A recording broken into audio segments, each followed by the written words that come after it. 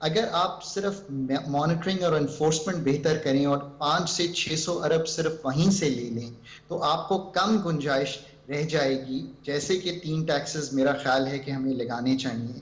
وہ سن ٹیکسز جیسے ٹیکس آن tobacco, fuzzy drinks اور الکوہول جس کو ہمیشہ برا سمجھا جاتا ہے, اور اس پہ سن ٹیکسز لگائے, اور پھر ان سے وہ ٹیکسز لیے جائیں جیسے one time abnormal profits ہیں, جیسے ون ٹائم لینڈ پہ ٹیکس ہے. سو کم سے کم یہ شرح بڑھا کے. پر what will be more important to see is کہ کیا ٹیکسز کے نمبر کو ہم کم کر سکتے ہیں؟ بالکل کر سکتے ہیں. کیا ہم ایک چیز جو ہم سال میں 4 مرتبہ دے رہے ہوں اس کو 2 مرتبہ پہ لا سکتے ہیں؟ بالکل لا سکتے ہیں. So cost of doing business بھی کم ہوگی.